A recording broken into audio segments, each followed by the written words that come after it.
In the future, an experiment causes a new ice age on Earth. The planet's survivors live on a train powered by a perpetual motion engine. But class systems divide the inhabitants until one man has the courage to change it all in Snowpiercer. Hi, I'm Sean. I'm here with Kevin and Salim, and we're going to talk about Snowpiercer. We've all just seen it. Salim, is it worth buying a ticket to this train? Well, I was definitely on board for it. Ooh. Anyways, I love this movie. I'm pretty much the audience. It's in the world that I love, genre-specific, in this case, dystopian sci-fi future with a political edge to it, and I think they did a really good job at that. It's based off of this French graphic novel, and I thought it was a great adaptation. I think I'm in a different cabin than you because the biggest problem that I had for it, I liked it, but was this train, you know, you have the third class passengers in the back and they're getting treated terrible. And then you have the first class passengers up front. And in between, you know, the third class is trying to get to the front of the train to take over and rebel. But they're going through like saunas and discotheques and classrooms, but you literally have to go through all of them to get to where you want to go. So are you going to be wrapped in a towel trying to get to the sauna, but have to go through the kids' classroom to get there? It was weird. I do not fault the film for ambition. I think in terms of a sci-fi movie, the premise is the most imaginative I've seen in a sci-fi movie in recent years. Yeah. I had logistical questions too, and I've sort of wrestled with them since I've seen the movie. Not so, I mean, I have thought about, the train, but I mean, more or less, I'm like, okay, so the world is frozen. Somebody had the foresight to build this train, and then have the money and the resources and the permissions to do it. But the train was already built. It was built, but how are you going to build it through China? I mean, it goes through the whole world. Right. Yeah, it goes over oceans. So you have to go through every single country and say, is it okay for me to build this train through your land? I mean, it doesn't work. I mean, in essence, when you break it down, there's no way that this could have possibly happened. But it is, does that matter? It does in ways because I've thought about it. But I think more than anything else, what I was not quite with was I just didn't think there was really an emotion that brought me into the movie. I didn't really care so much about the success or the failure of what these people are doing because the people themselves, I think, are just third class, first class, and there's like nothing in between.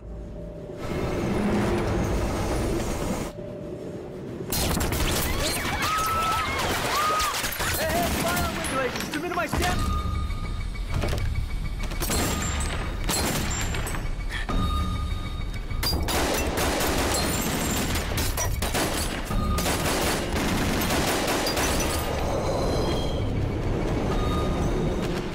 It's nice to see Chris Evans doing something other than the superhero thing. I know he does indie films occasionally, but I like seeing him doing something different and stretching and working with different directors. I thought he did a really good job. He doesn't get to really show off his chops until the very end, and maybe that's too late. But I like seeing him in the role. I'm a fan of Chris Evans. I think he does a great job here.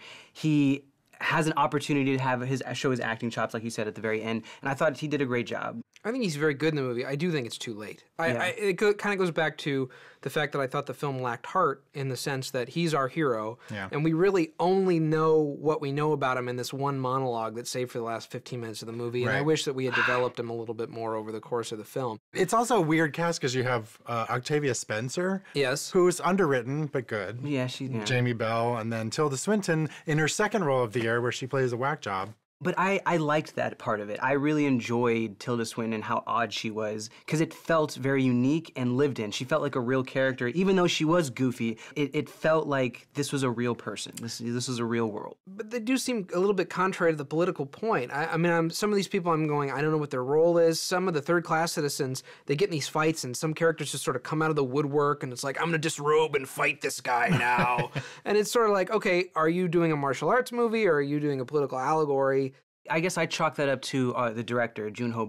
I kind of saw it as that this is his style. It's a mixture of the Eastern and Western style, where you have some kind of really crazy random moments that you'd see in a Korean film that would actually, not seem out of place. True. Here it feels out of place because it's an American film, but I felt like he did a great job of connecting these two styles as compared to, say, Old Boy, where Spike Lee tried to do the same thing and it just didn't work. And that's a good point, and I admire him for trying it. I don't think it meshes quite as well as you do.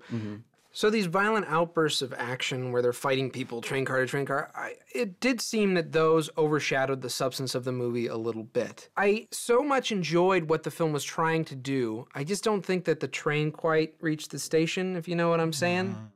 Snowpiercer is fun and thought-provoking and a world that is wholly unique and smart. See it. The lack of emotional weight prevents it from reaching its full destination, but it's lofty and commendable in its ambition, so I say, see it. I have to say the one thing that's convincing me about this movie is that when I left, I wanted to see it again. So for that, I'm going to give it a see it. Cheers. Cheers. That review was loco. Motive. It's nice to see Chris Pine. I'm sorry. He's Can we please have unstoppable on that this. as He's an Easter egg? That's unstoppable. amazing.